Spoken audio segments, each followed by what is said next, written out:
Okay, sorry, I will just start it again. I think there is a lot of disturbance.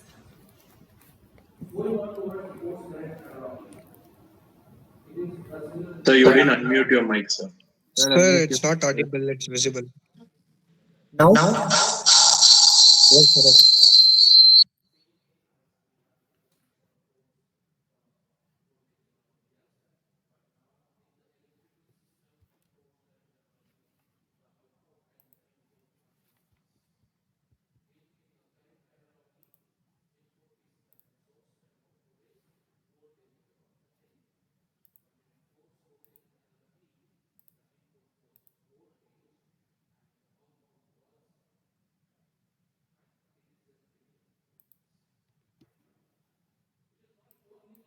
okay. So am I on mute or unmute? You can hear, sir. Oh, okay, fine. Unmute, sir. Okay, fine. Yeah. So I was just explaining about the velocity triangles. I'll just tell you again. So as I said you already that this is the v1 velocity with which it is leaving.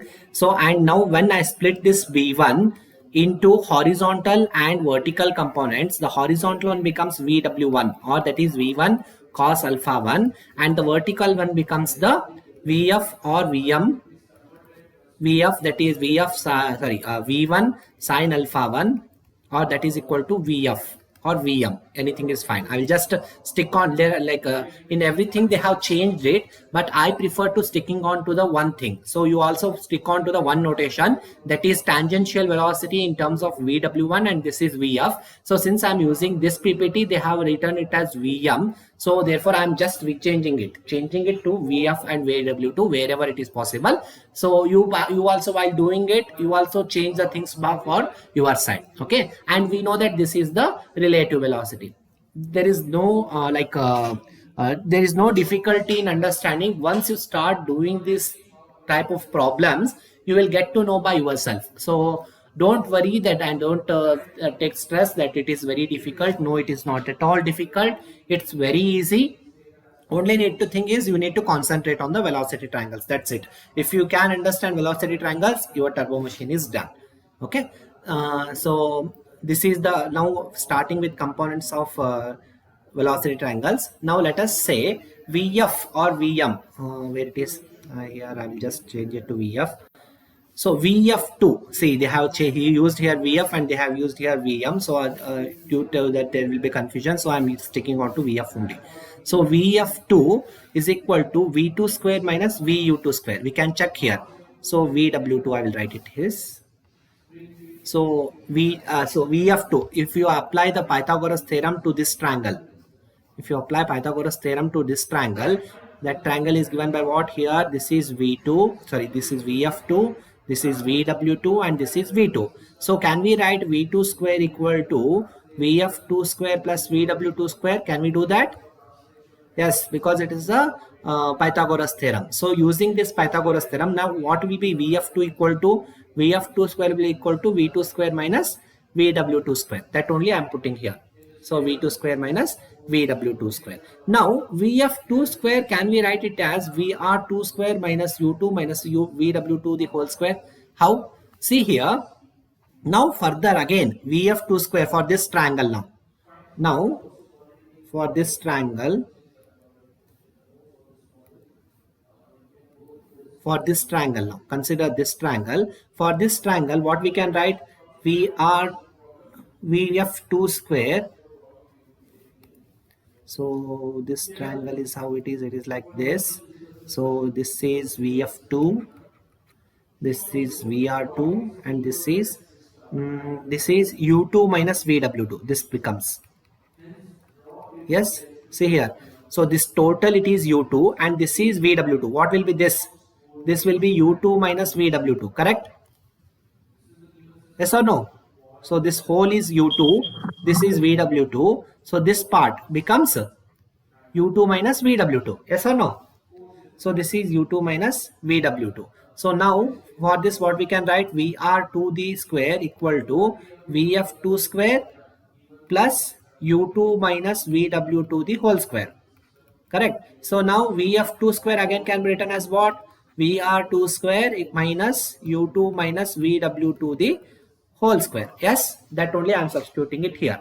Vr2 square minus U2 minus of U2 minus Vw2 the whole square. Now expand this. What is A minus B the whole square formula? A square plus B square minus 2AB. But there is already a minus sign over here. So that minus sign is multiplied inside. Therefore plus became minus and minus became plus. Yes or no?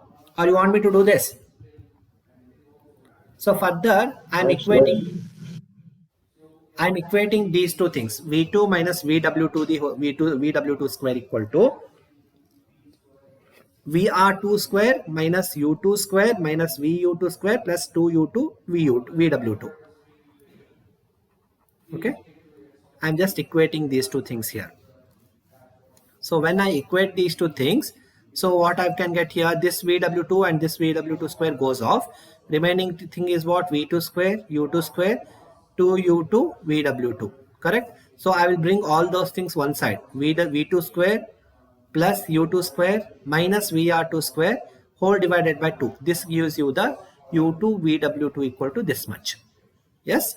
Similarly, for inlet triangles also we can get U1 VW1 equal to 1 by 2 V1 U1 minus VR1 square. Yes. So further, by substituting equation 2.5 and 2.6 in the Euler turbine equation. What is Euler turbine equation? Do you remember what is Euler turbine equation? In the yesterday class we did now. So work done is given by what? U1 VW1 VW1 minus U2 VW2. Sorry, U2 VW2. This is the Euler turbine equation. So in that equation, in the place of U1 VW1, I am substituting this. And in the place of U2 VW2, I am substituting this. Yes. And I am taking half common. So that becomes what? V1 square plus U1 square minus VR1 square minus V2 square minus U2 square plus VR2 square. I am just adding it. You can see here V1 square plus U1 square minus VR1 square. Since already there is minus, again this assumes the signs of V2 square minus U2 square plus VR2 square. Is this okay, or you want me to show this? Anything till here? Any doubts here, guys? Can anybody speak? Huh? Sir, where is the negative sign, sir, for the second equation you wrote? For second equation, which second? This one? Yes, sir. In on the right side, sir, down. This equation, yes, sir. This equation. Like minus V2, yes, sir. Minus V2 square minus U square plus R2 square. So you told there is a minus outside, sir. Okay, so here see this work done equation. Euler turbine equation is what? U1 VW1 minus U2 VW2. So U1 VW1 is this. Okay, minus U2 VW2 becomes what? Minus of V2 square plus U2 square minus VR2 square. Correct? Okay, now sir. if I multiply this sign with these things, it becomes minus V2 square minus U2 square plus VR2 square. Correct? Okay, sir. Okay, sir. Okay. Anybody? Yes. Anything else? No? Okay, fine. I'll go further then.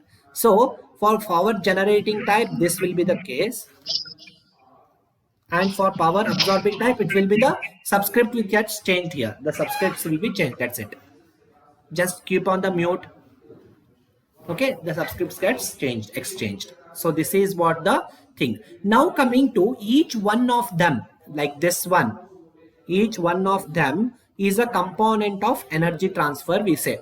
So there will be three components. Very, very important it is. This will be asked commonly. So what are the components of energy transfer?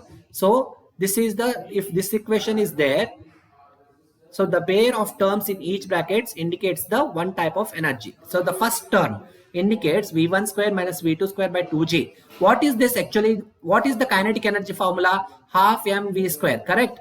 So if I take per unit mass, that can be written as half v square. So that is what here change in kinetic energy it is. The first term represents, or the first component is the change in kinetic energy component. So this is the also called as dynamic energy, because this results in the dynamic force. Okay, so the first thing is this.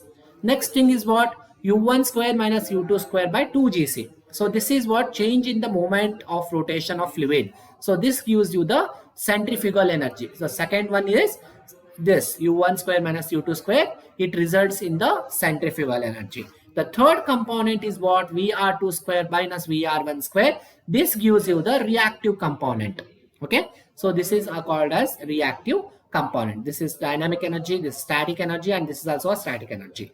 Are you understanding? There are three components of velocities here, or the three components. The first component gives you the change in absolute kinetic energy. The second component gives you the change in centrifugal energy, and the third component gives you the change in relative kinetic energy.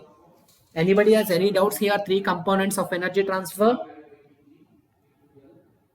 No, sir. You have to explain this whole thing. Don't worry, the PDF I will forward to you. Okay, is this fine? Yes, sir. Okay. Yes.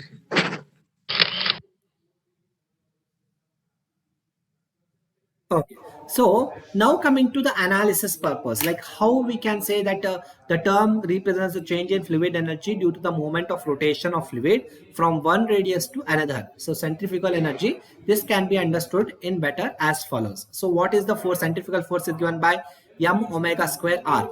Yes. So now what is this? dA dr rho omega square r, dA dr rho. This is actually what? A into radius gives you the volume. Volume into rho gives you the mass. Correct?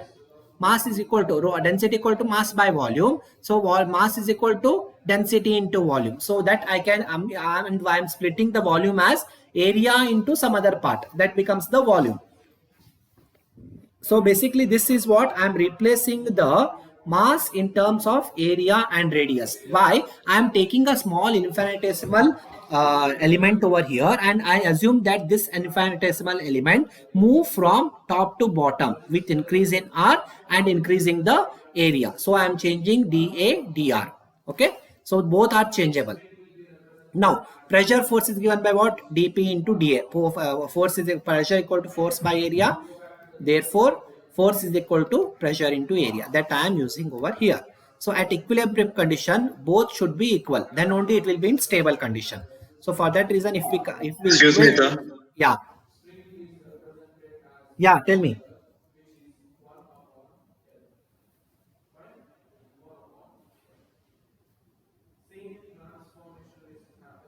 Tell me what happened. Somebody said excuse me. Any doubts? No, sir. No. Sir, Huh? DFB stands for, sir. Huh? DFB stands for what, sir? This is pressure force, sir. This is the pressure force. The force due to pressure gives you the pressure force. The force due to pressure gives you the pressure force. Yeah, tell me.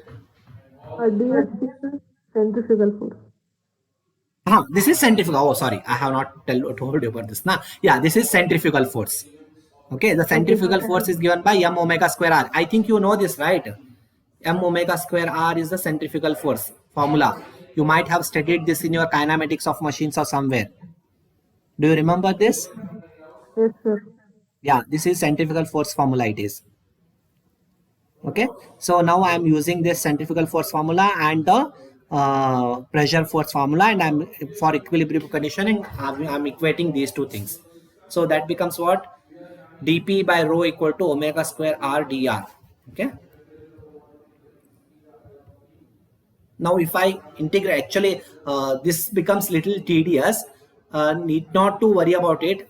It is just showing you how the static enthalpy changes.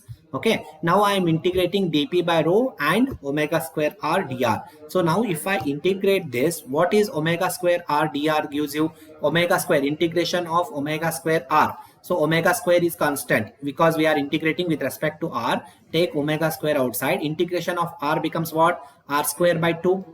Correct? And now this is from 1 to 2. Now if I substitute the limits here, 1 to 2, this becomes what? Omega square r2 square minus r1 square by 2. Correct? and we know that u equal to omega r. So for that reason, this becomes what? u2 square minus u1 square by 2. So u2 square minus u1 square by 2 is nothing but that is because, therefore we say that it u2 minus u1 gives you the centrifugal force. Are you understanding this? We are proving it here. How we can say that gives the centrifugal force? That is the proof which we are giving over here. So static enthalpy change is equal to centrifugal force. Are you understanding this, or you want some explanations on this? Anybody? Or if it's confusion, can you guys tell me this? Anybody, you understood? Otherwise I will assume that you understood it. Oh, you are getting afraid of me, huh? Seriously, that's nice, yeah? You are not asking me questions. Nobody asking me questions. Okay, fine then. I will go further. So thus the energy transfer per unit mass of fluid due to the transfer of moment of fluid from one radius to another radius is equal to this much. Okay, fine. Okay, so this is about the third one, gives you the relative energy transfer. So there will be, if we consider that there are two blades, so relative to each other, we will consider the things here. Okay. Okay, fine. So we are here depending upon the things. Yeah, direction and magnitude plus or minus will be included. VW1 and VW2 are in same direction.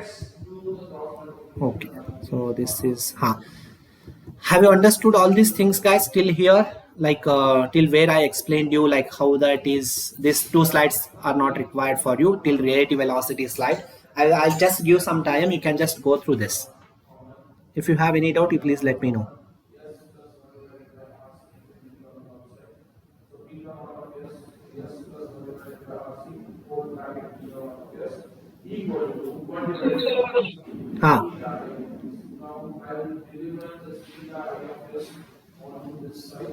Tell me.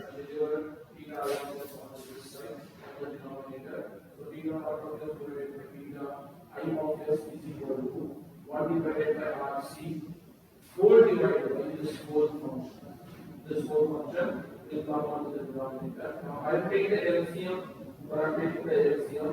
Finally, this is the equation I am obtaining. You go to the notes, the whole derivation is available. We have been asked in an examination somewhere like that. So we cannot say that these are the derivations, we can say that these are the problems. Some properties will change irrespective of the property. The procedure of solving the derivation is the same.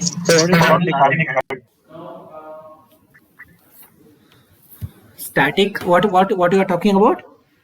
So in the last given, hence the second and third terms correspond to a change in static head.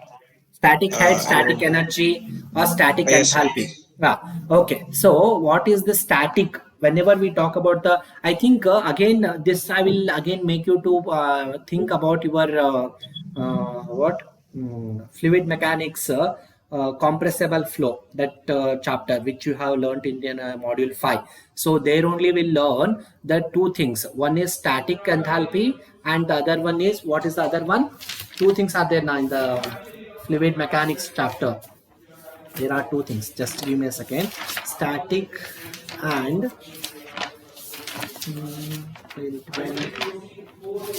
there you have learned this actually. However, I will revise you, but I am not getting that word, exact word. Static enthalpy. Static and dynamic. No, not dynamic. No, before like a static and dynamic, there is something. Just a second.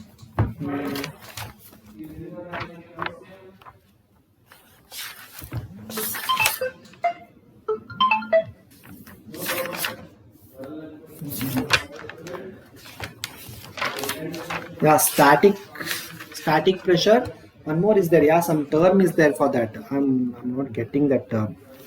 Oh, I'm getting it here. Give me a second.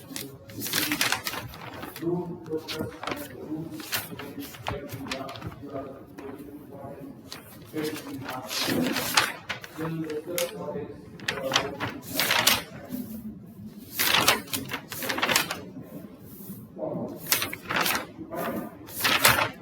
is static and stagnation. Stagnation pressure and static pressure. You have learned this in your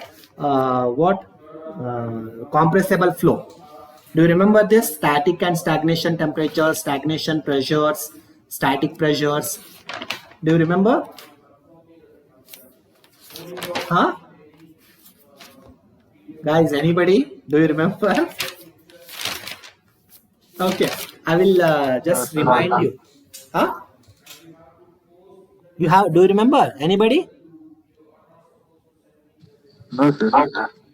Okay. However, I will revise you, but this is completely available in your compressible flow module of fluid mechanics. So, what is static and what is dynamic is actually this is very basics. So, when we say static and when we say dynamic, see here. Okay. Whatever it might be, like static force, static pressure, static whatever it is. Same way, what do you mean by dynamic? See, whenever a body is in a state of rest, okay, or of uniform motion, we term that body has to be a static body. So either it has to be in a state of rest, or it should be moving. It should be steady, what we can say, steady or uniform. Steady only, basically. It should be steady. So then only we say that that body is in a state of a static. It is in static motion. So what is dynamic? So there is an external force which always disturbs this motion. So then we say the body is in a dynamic. So it might be pressure, dynamic head, whatever it might be. Okay. Same way it might be energy also. So what do you mean by whenever we coin the term static? So we are talking about a thing which is either in the uniform motion or a steady motion or in a state of rest. So when we consider here the VR2 and VR1, it is a diverging passage in the direction of flow through the rotor, decreases the relative velocity and increases the static pressure, and occurs in case of pumps and compressors. So what is happening here in this VR, like how it goes, VR1 to VR2, when this makes a flow in this passage, the blades are designed in such a way that it increases its velocity. So the velocity of VR2, the relative velocity increases as it passes over the passage. So by increase in this relative velocity, decreases the relative velocity and increases the static pressure. So it decreases the relative velocity and increases the static pressure. So this also you know that if the velocity and pressure are in turn related, so one energy or the kinetic energy decreases, it increases the pressure energy, or pressure energy decreases, it increases the kinetic energy. This you learn, or this you know when you come to the nozzle. Do you remember how the nozzle operates? Again, I will take the help of ATD here.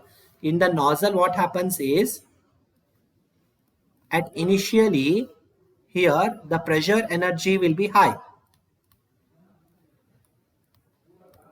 and kinetic energy will be low. So what happens when it leaves this? Kinetic energy increases, pressure energy decreases. Okay, so kinetic energy increases in the means what? If this is V1, V2 will be greater than V1. Correct? So therefore we say that kinetic energy is going on increasing, and pressure energy here P1 and P2, P1 will be greater than P2. Yes. So the reduction in velocity always increases in pressure, and the reduction in pressure always increases the velocity. Do you know this? I guess this concept you know. Yes or don't know? Do you guys know this concept or you don't know this concept? Anybody? You guys are there or went already?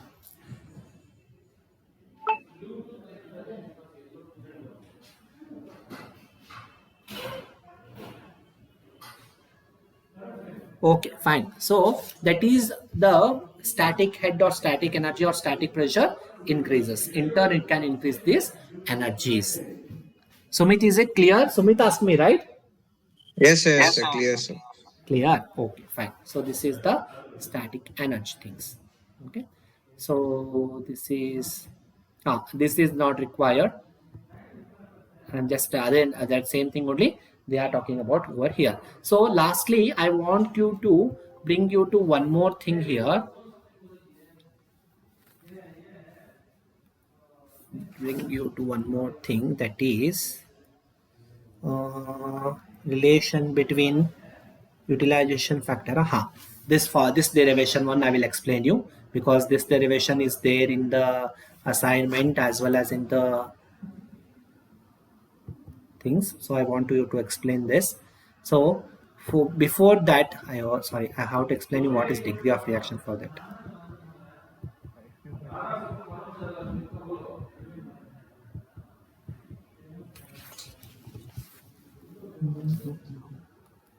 Tell me what happened. So the assignment, when should we give? Assignment little low, high, little high pitch. I cannot hear you. When should we submit the assignment, sir? Assignments you submit as early as possible. But I need the assignment. See here, what is the logic here is, I need all the assignments whenever it is required. You keep it ready. Whenever I ask, you submit it. Okay.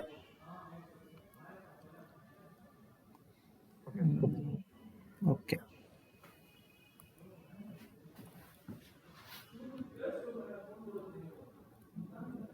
Degree of reaction it is. Fine. So however, I need to explain here only now. Okay, simply I went away. Okay, so this is the general analysis, impulse and reaction machines. So you should know what is the impulse turbine and what is a reaction turbine. Okay, so what is impulse? Can anybody tell me what is impulse first, guys? What is impulse? Do you know what you mean by impulsive force or impulse? A sudden force. A sudden force, sir. Sudden force. The That is force for a impact. short. That is impact force.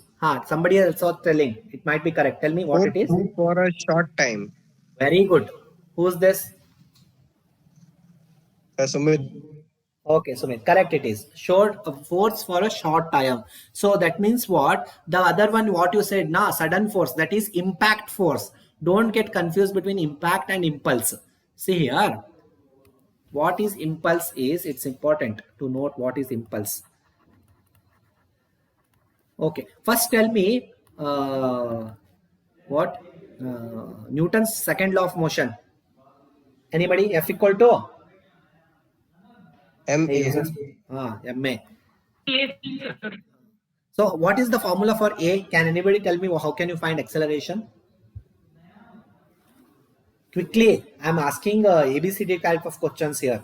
Velocity divided by time, sir. Or can we say it as change in velocity by time? Yes, sir. Yes. So can I write now this as mv minus u by t? Yes, sir. So now can I write ft equal to mv minus u?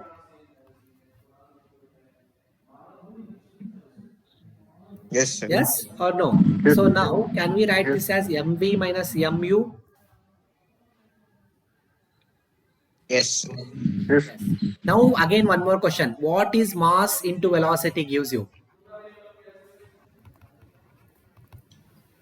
Quick. Mass into velocity. Acceleration. No. Force. Mass into velocity. Density. Force, sir. Somebody said. Density, sir. Density. Force. No, that is mass into. Somebody said. Density, sir. No. Acceleration. What does mass into velocity give? Force, Users sir. middle. Pressure. No. Pressure. Hey, momentum.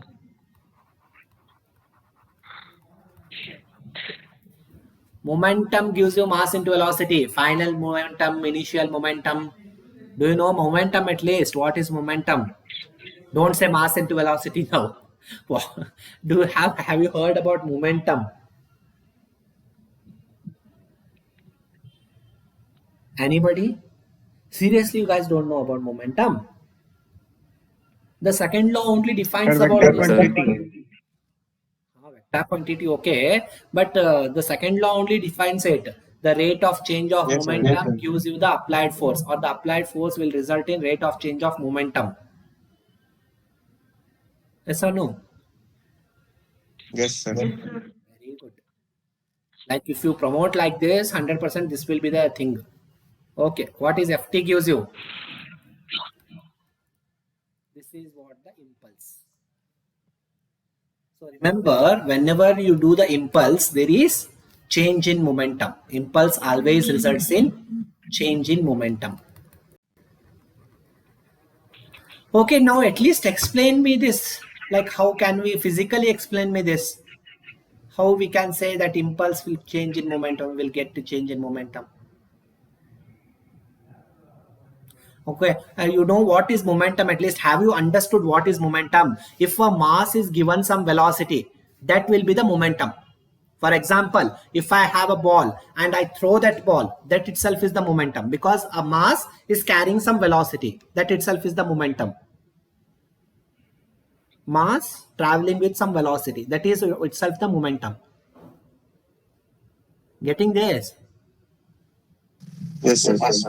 Now, what is this means? Impulse results in change in momentum is, for example, let us say there is something, a small people, small kids will carry this now, this kind of fan. Have you seen this kind of fan? Small fans will be there, like what we say it as. What we say? Yes, sir. Yes, sir. 5 rupees. 5 rupees, 10 rupees will be there. Now something what it is called as, I don't know that. What it is called as. Sir, So, windmill, sir, they'll call. windmill only.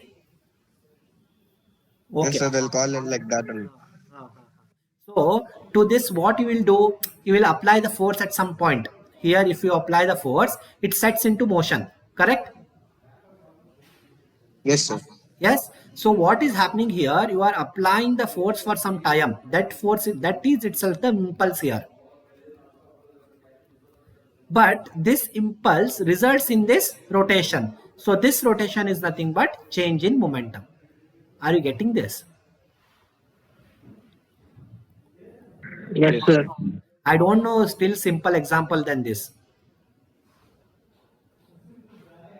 No, sir, we got, sir. You We got? apply force for a short time Yeah. and it And results in rotational motion. yes, same way it applied to the bigger things. For example, there is nozzle now. Okay. And there is a turbine over here. So when this is applied, it sets into motion. Got it, sir. This is what? This is impulse. This is momentum.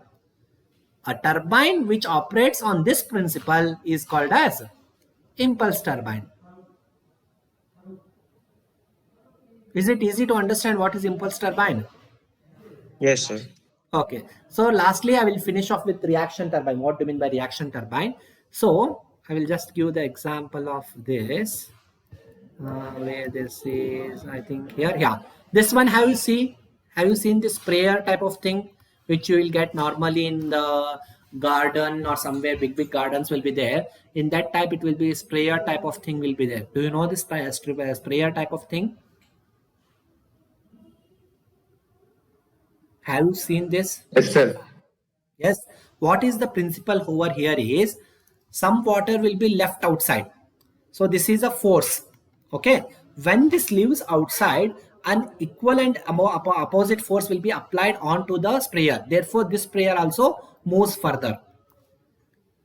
So it is like equal and opposite reaction. So you stay in the case like in the third law, therefore every action there is equal and opposite reaction. With how much force this water leaves out, the same and equal and opposite amount of force will be applied onto the sprayer.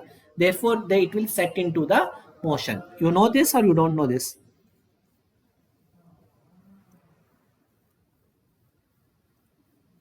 Anybody?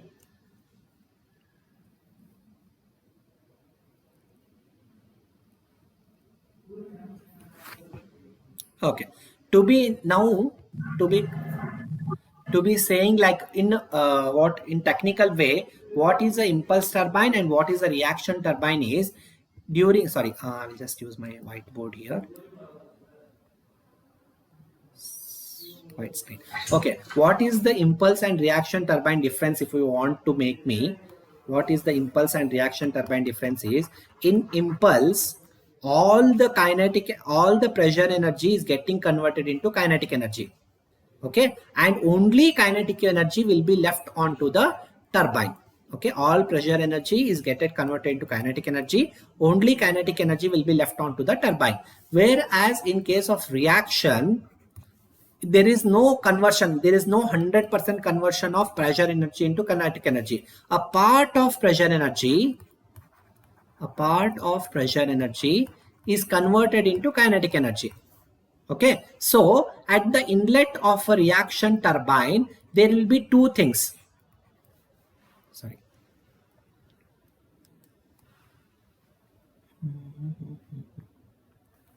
In the case of reaction turbine, there will be two things. One is the pressure to kinetic, a part of pressure energy which is converted to kinetic energy.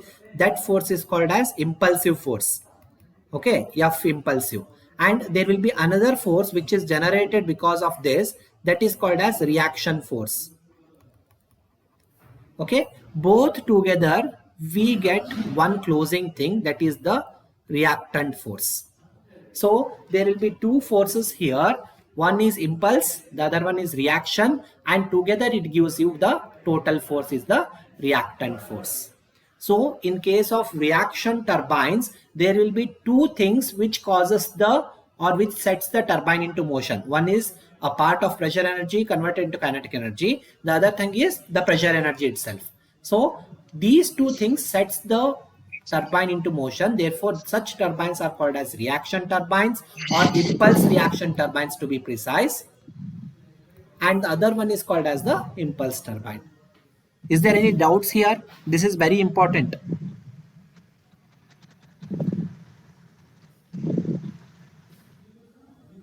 Guys, no doubts.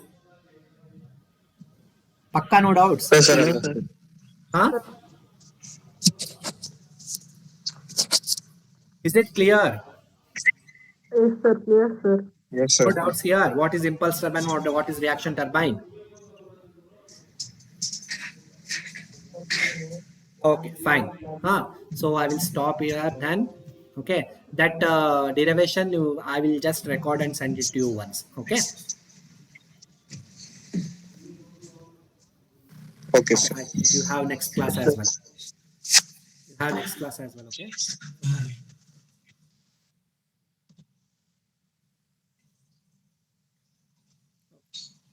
Fine then. Okay. Submit the assignments as early as possible.